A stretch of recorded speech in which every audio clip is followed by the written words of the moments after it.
गुजरात के रहने वाले कुलदीप यादव ने अपनी जिंदगी के 28 साल पाकिस्तान के जेल में बिताए हैं।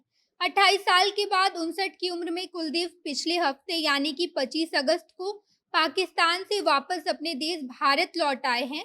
कुलदीप को 1994 में पाकिस्तानी एजेंसियों ने खुफिया जासूसी के आरोप में गिरफ्तार किया था और उम्र कैद की सजा सुनाई गई थी, जिसके बाद पिछले हफ्ते पाकिस्तानी सुप्रीम कोर्ट ने सजा पूरी होने के बाद उन्हें रिहा कर दिया है। कुलदीप वापस भारत आने के बाद अहमदाबाद अपने भाई बहन के पास रह रहे हैं और यहाँ आकर पाकिस्तान में हुई सारी आपबीती को वो सुना रहे हैं। उन्होंने कहा कि पाकिस्तान में भारत के बहुत से ऐसे लोग हैं जिन्हें जेल में बंद कर दिया गया है और जब उन लोगों से रिहाई के लिए अनुरोध की जाती है तो वो लोग केवल यही कहते हैं कि भारत सरकार आपकी रिहाई के फरमान को स्वीकार नहीं कर रही, जिस वजह से उन्हें वापस भारत भेजना संभव नहीं है। कुलदीप ने भारत सरकार से ये गुजारिश की है कि पाकिस्तान के जेल में जितने भी भारत के लोग हैं, उन्हें वापस अपने देश लाना चाहिए। पाकिस्तान के जेल में ऐसे बहुत सारे भारतीय कैदी हैं जो अपनी मानसिक संतुलन भी खो चुके हैं, यानी कि उन्हें इतनी ज़्यादा यातनाएं सहनी पड़ती है कि स्थिति ये हो गई है कि वो अपना नाम तक भूल गए हैं। उन्हें नहीं पता कि उनका नाम क्या है, तो ये तो दूर की बात है कि उन्हें अपना परिवार और अपना देश याद होगा। कई कैदी तो ऐसे हैं जिनकी सज़ा खत्म होने के बावजूद वो लोग अब तक जेल में ही हैं। इसके साथ-साथ कुलदीप ने ढेरों बातें बताई हैं। हम आपके साथ वो सारी बातें साझा करेंगे। उससे पहले नमस्कार, मैं नेहा चौधरी कैमरा पर्सन विशाल के साथ और आप देख रहे हैं जनता जंक्शन। कुलदीप भारत में अहमदाबाद के रहने वाले हैं।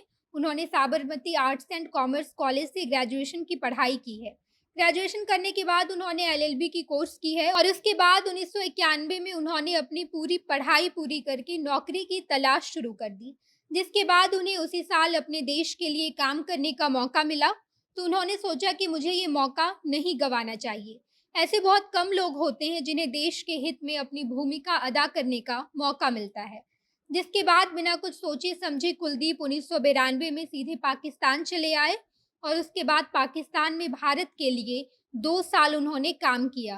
काम खत्म होने के बाद जून 1994 में उन्होंने भारत वापस लौटने की योजना बनाई, जिसके बाद काम खत्म करके वो वापस लौटते उससे पहले ही कुछ पाकिस्तानी एजेंसियों ने कुलदीप को गिरफ्तार कर लिया और इसके बाद उन्हें अदालत में पेश किया गया। अदालत में उन्हें भारत से आए खुफिया जासूस करार करते हुए गिरफ्तार कर लेने का आदेश दिया, जिसके कुछ सालों तक कुलदीप से कुछ पाकिस्तानी एजेंसियों ने काफ़ी पूछताछ की और लगातार कुछ सालों तक ये सब चलता रहा। जिसके बाद कुलदीप को 1996 में यानी कि 2 साल बाद आजीवन कारावास की सज़ा सुना दी गई। सज़ा सुनाने के बाद उन्हें लाहौर के Kot Lakhpat civil central jail भेज दिया गया था और जहाँ पर उनकी मुलाकात स्वर्गीय सरबजीत जी से हुई।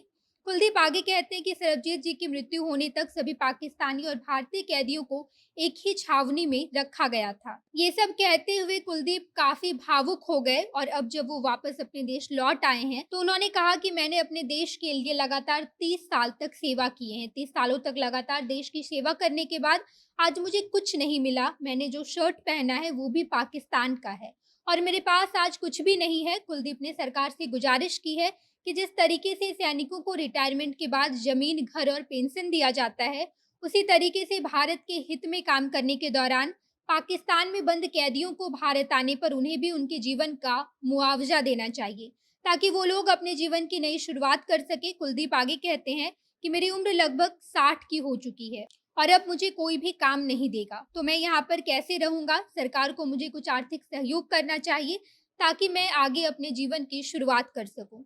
बाकी आप कुलदीप यादव और उनके जैसे देश के लिए काम करने वाले बहादुर देशभक्त के बारे में क्या सोचते हैं?